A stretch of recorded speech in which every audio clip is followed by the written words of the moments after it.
প্রিয় স্টুডেন্ট সকলকে আসসালামু আলাইকুম। আমরা আবার চলে আসলাম বায়োলজি একটা অধ্যায় রিটেন সাজেশন নিয়ে। সেটা হচ্ছে অনুজীব মানে মাইক্রো অর্গানিজম। তো এটা অনেক ইম্পর্টেন্ট একটা অধ্যায়, এবং এখানে তোমার এটা আমি তোমাকে 100% না বলে 1000% বলবো এটা কতটা ইম্পর্টেন্ট।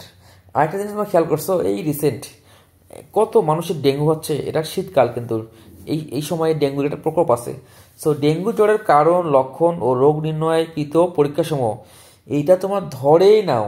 এইটা হচ্ছে তুমি একদম ধরেই নাও ফর ইম্পর্টেন্ট ফর কিউ আর ডিউ একদম ধরে নাও। এইটা ডিউ আর কিউ তো দেখো, ধরে নাও হয় ডিউ না কিউ, একটা না একটা কোশ্চেনে পাবা, তাই না? তাহলে ভাইরাস হলো নিউক্লিক অ্যাসিড কোথায়, মানে কেন্দ্রীয় অংশটাকে বলে নিউক্লিক অ্যাসিড, কেন্দ্রীয় অংশ, এবং প্রোটিন আবরণ দিয়ে গঠিত অকোষীয় অতি আনুবীক্ষণিক সত্তা, বাধ্যতামূলক পরজীবী জৈব কণা, যা জীবদেহের অভ্যন্তরে সক্রিয় হয়ে রোগ সৃষ্টি করে, কিন্তু জীবদের বাইরে কি নিষ্ক্রিয় অবস্থায় বিরাজ করে। ভিরিয়নটা তো অনেক ইম্পর্টেন্ট ভাইয়া, ভিরিয়ন অনেক ইম্পর্টেন্ট, এটা এমসিকিউতে আসে। ভিরিয়নটা অনেক ইম্পর্টেন্ট, এটা এমসিকিউতে আসে না? তারপর ডেঙ্গু জ্বর একটি কি ভাইরাস ঘটিত রোগ। এই ভাইরাসের বা জীবাণুর নাম হচ্ছে কি ফ্লাই ভাইরাস বা ডেঙ্গি ভাইরাস। এটা একটি আরএনএ ভাইরাস।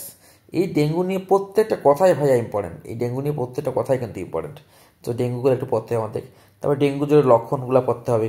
হ্যাঁ, তাপমাত্রাগুলো কত হয়, শীত ভাব হয়, হঠাৎ প্রচণ্ড জ্বর দেখা যায়, 103 থেকে 105 ডিগ্রি ফারেনহাইট নট সেলসিয়াস, এটা মাথায় রাখতে হবে। ডেঙ্গু জ্বরের লক্ষণগুলো একটু দেখতে হয়।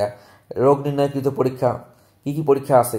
হ্যাঁ, সেরোলজি আছে, তারপর হচ্ছে প্লাটিলেট পরীক্ষা আছে, সেল কালচার আছে। ভাই আমি তোমাদের বারবার বলি, এই কোশ্চেনটা মিস করিও না, আসার সম্ভাবনা 100%, 100%, এটা মিস করা যাবে না।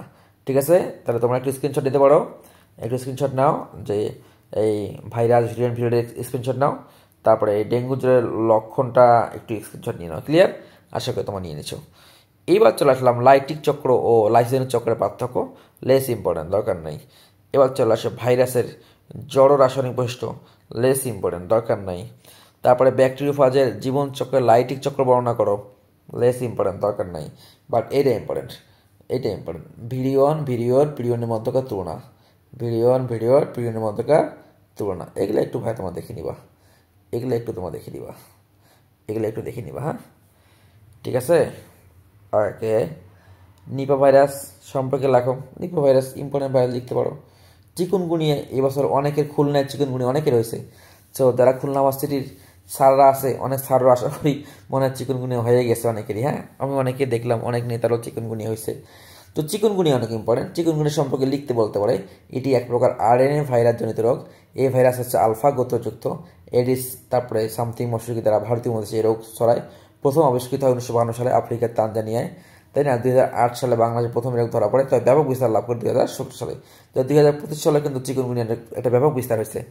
ফ্লাজেলা পিলি, এই পার্থক্যটা 100% ইম্পর্টেন্ট। ফ্লাজেলা পিলি এই পার্থক্যটা ভাই পড়বা, 5টা পার্থক্য বেশি পড়বা না, একটা পার্থক্য পড়বা, 2টা পড়বা, 3টা পড়বা, 4টা পড়বা, 5টা পড়বা, এর বেশি পড়বা না, তাই না?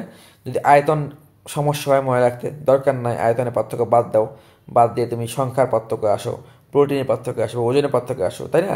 বা কোনটা গ্রাম পজিটিভ কোনটা গ্রাম নেগেটিভ সেটাই আছো, তাই না? কোনটা চলাচল করতে পারে কোনটা চলাচল করতে পারে না সেটাই এসো, তাই না? তোমার জন্য ভালো।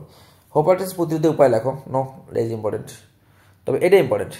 ফ্লাজেলা এবং পিলির পার্থক্য ইম্পর্টেন্ট, এখানে চিকুনগুনিয়া ইম্পর্টেন্ট। ক্লিয়ার? আচ্ছা, স্ক্রিনশট নিয়ে নাও। এবার ভাইরাস ব্যাকটেরিয়া পার্থক্য আসতে পারে, ভাইরাস ব্যাকটেরিয়ার পার্থক্য। তারপরে এইটা তো অনেক ইম্পর্টেন্ট। খুলনা ইউনিভার্সিটিতে যেহেতু বায়োলজি কোশ্চেনটা মোস্ট প্রবাবলি হচ্ছে যে এগ্রিকালচারে কোনো স্যার বা হচ্ছে বায়োটেকনোলজি জিএনটিসে কোনো স্যারই করবে। তো এগ্রিকালচার স্যার কোশ্চেন করলে এটা ডিরেক্ট এটা দিবেই। আমার একটা পরিচিত স্যার আছে, বাট আমি তো পড়ছিলাম এগ্রিকালচারে, তো স্যার হচ্ছে এটা খুব দিত। হ্যাঁ, মানে অনার্স লেভেলে আমাদের পড়াইতো আলুর বিলম্বিত ধসা, তাই না? ফাইটোপথেরা ইনফাস্টেন্স, সম্মানিত স্যার, আমি নাম বলে দিই, রেজাউল ইসলাম স্যার, আমার খুব পছন্দের স্যার, উনি এটা খুব পড়াইতো। হ্যাঁ, আর ধানের বাদামি রোগ হচ্ছে কি দাঁত রোগ যেটাকে বলা হচ্ছে, এটা একটু পড়ে নিবা, ঠিক আছে না? দুটাই ইম্পর্টেন্ট, ঠিক আছে না?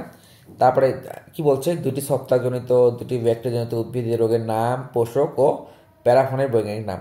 তাহলে গমের টুনু রোগ কি, গম গাছ, পোষক গম গাছ। তারপরে ফায়ার ব্লাইট, এগুলা ভাইয়া অনেক ইম্পর্টেন্ট, এগ্রিকালচার মানেই আসবে।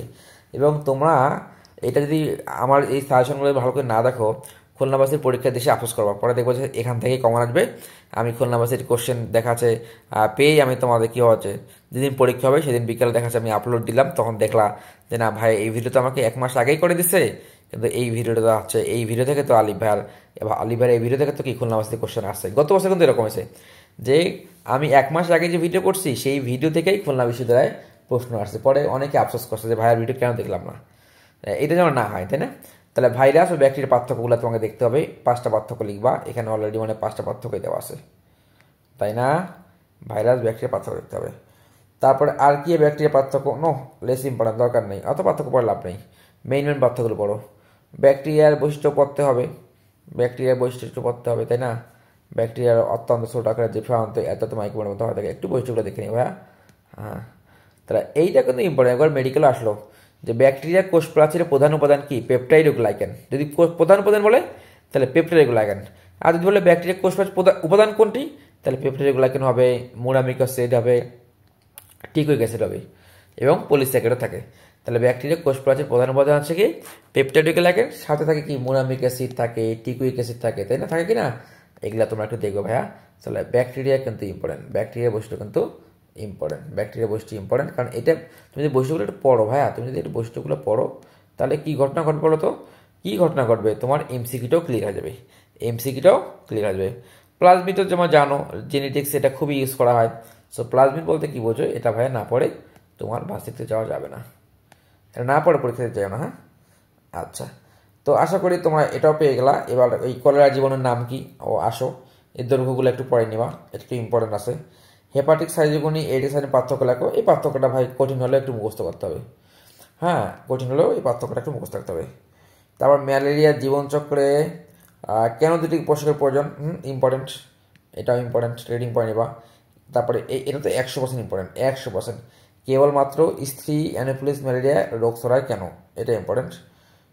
সুপ্তিকাল বলতে কি বোঝো, রিডিং পড়তে হবে, রিডিং পড়তে হবে। তো আশা করি তোমরা বুঝতে পেরেছো যে আমরা অলরেডি তোমাদের 3টা অধ্যায় ভিডিও দিয়ে দিয়েছি। এরপরে ভিডিওটা আমরা চলে আসবো জিমনোস্পার্ম আর অ্যানজিওস্পার্ম, দেখি এটা কত বড়, এটা যদি কম হয় তাহলে এখনই শেষ করে দেবো। এই তো মোটামুটি শেষ, আমি একটু যাই। জিমনোস্পার্ম আর অ্যানজিওস্পার্ম, হ্যাঁ এটা ইম্পর্টেন্ট, তো একটু দেখাই নেই। হ্যাঁ দেখো, তোমার প্রথমে কি বলা আছে, সাইকাসে কেন পাম্পফার্ম বলা হয়, আসতে পারে বা বলে এমসিকিউতে আসে নিচে কোনটি পাম্পফার্ম। সাইকাসের অর্থনৈতিক গুরুত্ব মাস্ট বি ইম্পর্টেন্ট। সর্পমণি হিসাবে সাইকাস বিক্রি করা হয়, সর্পমণি বুঝছো, তাই না? সাইকাসকে এই হচ্ছে এটা পার্থক্য, বৈশিষ্ট্য বা গুরুত্ব, এগুলো একটু পড়তে হবে। সাইকাস রিভিউটা এর বীজ খাদ্য হিসেবে ব্যবহার করা হয়, তাই না? আমার মনে হয় লাল কালিতে লাগালে তোমাদের অনেকের দেখতে কষ্ট হয়, সো আমরা এটা রিমুভ করে দিলাম। তোমরা একটু পড়বা, একটু পড়বা, তাই না? এবং এখানে দেখা যাচ্ছে যে ইম্পর্টেন্ট, কোনো কোনো প্রজাতির সাইকাসের বীজ থেকে সাগু ও কাণ্ডের মজ্জাতে মদ তৈরি করে, দেখছো? মদও তৈরি করা, এখান থেকে মদও তৈরি করা হয়, কতটা ইম্পর্টেন্ট জিনিস মদ, দেখছো? আচ্ছা, ঠিক আছে। জীবন্ত জীবাশ্ম কি, জীবন্ত জীবাশ্ম কি তোমরা সকলে জানো, তাও একটু হালকা পড়ে নিবা। নগ্নময়ী উদ্ভিদ কাকে বলা হয়, দরকার নাই। সবচেয়ে বড় শুকনো পাওয়া যায় কোন উদ্ভিদে, সাইকাস, এটা এমসিকিউর জন্য ইম্পর্টেন্ট। কোয়ালয়েড মূল কীভাবে তৈরি হয়, কোয়ালয়েড মূল কি অলরেডি আসছিল মাদ্রাসা বোর্ডে পড়বা। তবে যেটা আমি 100% বলবো সেটা হচ্ছে সাইকাস এবং ফানের পার্থক্য, 100% ইম্পর্টেন্ট। সাইকাস এবং কি বলতো, ফানের পার্থক্য, এটা পড়ে নিবা, সাইকাস এবং ফানের পার্থক্য। এবার যদি আমি 500% ইম্পর্টেন্ট বলি তাহলে 8 নম্বরটা, এই বিলুপ্ত প্রায় নিয়ে সাদের খুব মাথা ব্যথা। বাংলাদেশে প্রাকৃতিকভাবে প্রাপ্ত নগ্নবীজী উদ্ভিদ কত প্রকার কী কী, তাই না? সরি, এটা বিলুপ্ত না, তাহলে সেখানে কী কী বলতো, এটা সাইকাস পেকটিনিয়াটা চট্টগ্রামের বাড়ি এলাকায় পাওয়া যায়। তারপরে এখানে পোডোকার্পাস বাসপ্রধানে পরিচিত, তারপর নেটাম, তাই না? এগুলো দেখবা। ফিশ পয়জন পাওয়া যায় এখানে কিন্তু, হ্যাঁ এটাতে। তো এটা ইম্পর্টেন্ট, 100% ইম্পর্টেন্ট, 100% ইম্পর্টেন্ট। কত পার্সেন্ট বললাম, 100%, 100%। আর সবগুলো কিন্তু 100% বলিনি, যেটা বলছি সেটা ইম্পর্টেন্ট। সাইকাসের বৈশিষ্ট্যতে মাসবি পড়তে হবে, কোনো উপায় নেই, এটা পড়তে হবে, সাইকাসের পুরো বৈশিষ্ট্য পড়তে হবে, পড়তে হবে। নগ্নবীজ উদ্ভিদের প্রজাতি এগুলো পাওয়া যায়, এগুলো পড়তে হবে। তারপরে এটা আমরা পড়বো না, আবৃত্তি পড়বো না, কিন্তু পার্থক্য পড়বো। নগ্নবীজে আবৃত যে পার্থক্য, আলাদা কেউ বৈশিষ্ট্যটা পড়ে আমরা পার্থক্য পড়বো। এই পার্থক্যটা ইম্পর্টেন্ট, পার্থক্যটা ইম্পর্টেন্ট, আমরা এই পার্থক্যটা পড়বো। ঠিক আছে। আর আমি যদি আর একটা 100% বলি, সেটা হচ্ছে পোয়েসি এবং মালবেসি গোত্রের মধ্যে 3টি পার্থক্য। কয়টি পার্থক্য বলো তো? 3টি। আর মালবেসি গোত্রের কয়েকটি উপকারী উদ্ভিদের নাম এ তো আসতেই পারে। হিবিস্কাস রোসাসাইনিস কি, এরা কি বলতো, জবা। অ্যাবেলমস্কাস স্কুলেন্টাস, ঢ্যাঁড়স। এগুলা ইম্পর্টেন্ট, এটা তো 100% ইম্পর্টেন্ট, 100% ইম্পর্টেন্ট, তোমরা একটু পড়বা। ঠিক আছে। আর আমি একটু মুছে দিই, তার অনেকের কষ্ট হবে দেখতে। আচ্ছা, 100% ইম্পর্টেন্ট। আর সম্পূর্ণ ফুল অসম্পূর্ণ ফুলের পার্থক্য, এটা একটু দেখতে হবে কষ্ট করে, এটা একটু দেখতে হবে। হ্যাঁ, একটু দেখতে হবে। আর আমি এখানে ইম্পর্টেন্ট কিছু পাচ্ছি না। আর একটা ইম্পর্টেন্ট যদি হতেই হয়, তাহলে একবীজপত্রী এবং দ্বিবীজপত্রীর কিরে পার্থক্য। পার্থক্যটা গেল কই? এই যে এই পার্থক্যের স্ক্রিনশট নিয়ে রাখো, বা ভিডিও পজ করে এখান থেকে লেখা শুরু করে দাও, বুঝছো? আর এইখানে আরেকটা ইম্পর্টেন্ট হচ্ছে, বিভিন্ন গোত্রের উদ্ভিদের নাম লেখো। মালবেসির নাম, পোয়েসি, লেগুমিনেসি, সোলানেসি, ক্রোসিফিরি, অ্যাস্ট্রেসি। এটা একটু লেখা ভালো। হ্যাঁ, এগুলো একটু মুখস্থ করা ভালো, এগুলো একটু মুখস্থ করা ভালো। আর মালবেসি তো অনেক ইম্পর্টেন্ট একটা গোত্র। হ্যাঁ, সো মালবেসি গোত্র আমাদের মুখস্থ রাখা, সব কটাই, সব কথা না, ঠিক 5টা বৈশিষ্ট্য, 5টা। তারপর পোয়েসি, পোয়েসিটা মুখস্থ করা ভালো, এগ্রিকালচার এটাও ইম্পর্টেন্ট। তো এই হচ্ছে আমাদের বিষয়কাদি। তো আমরা 12 মিনিটে 2টো অধ্যায় শেষ করলাম, অলমোস্ট 12 মিনিট চলে গেছে, 11.5 মিনিট আর কি। তো সবাই ভালো থাকবা।